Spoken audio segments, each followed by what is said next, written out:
For more on this, we now speak to Thabang Bogopa from the University of South Africa, and he's a researcher for cash in transit heists. Thabang, thank you so much for joining us here on the late edition. Of course, we have seen reports throughout this week on several matters being reported when it comes to cash in transit heists. At least this week alone in KwaZulu-Natal, we've seen 3 of those cash in transit heists taking place. What do you make of, the sudden surge in the cash and transit heists? Thank you so much, and good evening to the viewers. It is firstly showing us that it's that time of the year again, towards the festive seasons, whereby the criminals are doing their best to get bulk amount of money from criminal activities. However, let us congratulate the South African Police Services for the action that they've taken, some of the action that emanated from COVID operations, whereby some of these criminals were actually intercepted before they could commit these station transit robberies. However, the greatest challenge that we are seeing is that in some of the highly crime-oriented areas like your KwaMashu, your Thohoyatu, even the CBD of Gauteng, we've seen a spike of cash in transit in the past 2 weeks.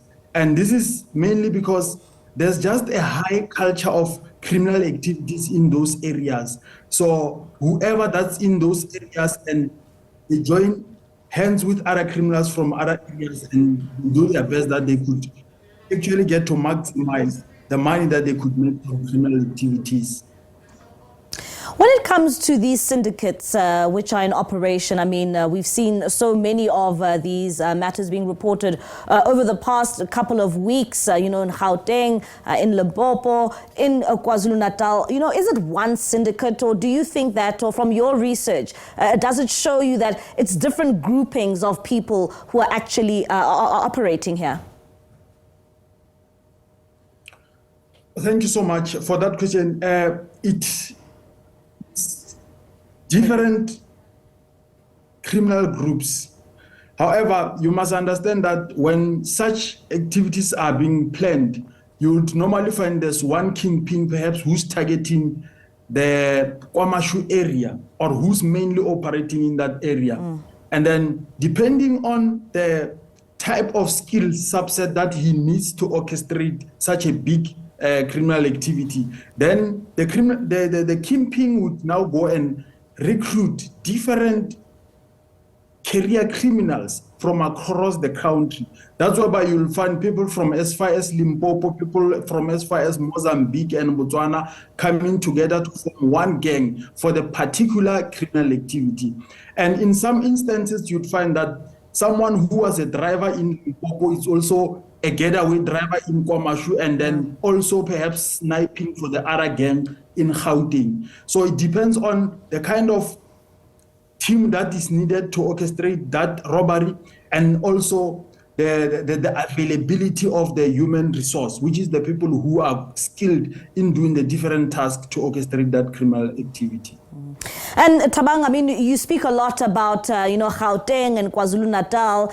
When it comes to the hotspot provinces, which are those? Which do they include? And which areas are often targeted the most?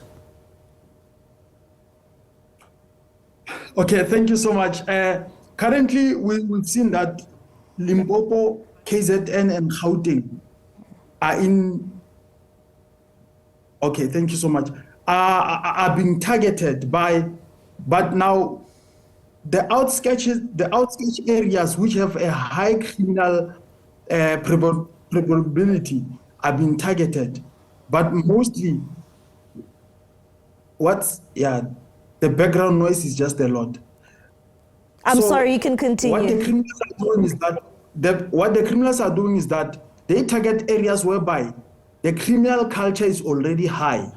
If you look at the areas that are targeted in Gauteng, KZN, and Limpopo, when you check the annual criminal statistics, there's already a high rate of violent crimes in those areas. So, and one of the issues is that in such environments, it's whereby the community would rarely even report a crime when it's happening. it's incidents and areas whereby the community would be waiting for the criminals to finish collecting the cash so that they can go and loot the cash without even bothering to contact the police. Of recent, it was out of luck that the police were already intercepting the activities that were happening, that there was arrest. We could actually witness arrest.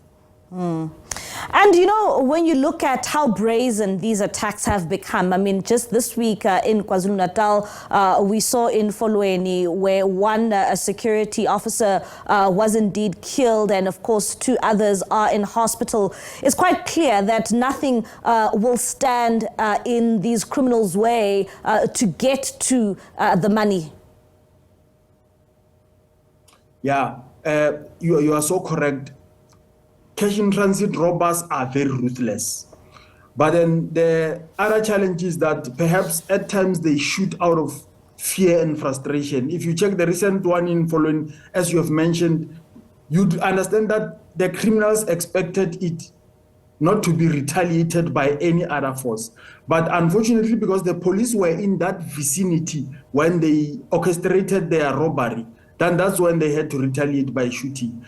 However, the reality is that even some of the firearms that they are using, it's firearms that are not legally allowed to be used in South Africa, like your AK-47, some of the high caliber firearms that are no longer in circulation in South Africa. So it shows you that they are willing to be not stopped by anything. They are willing to shoot whoever that will be in their way, especially through the getaway and accessing the money. And Thabang, you know, we often criticize the police and say that, you know, that they are not doing enough to try and track down these syndicates. I mean, here with this latest one in KwaMashu, we saw a 50-year-old being arrested and 4 people being subsequently gunned down just a few weeks ago. We also saw another shootout taking place in Limpopo. You know, it's quite clear here that it seems as if they are beginning to cover some ground when it comes to CIT robbers.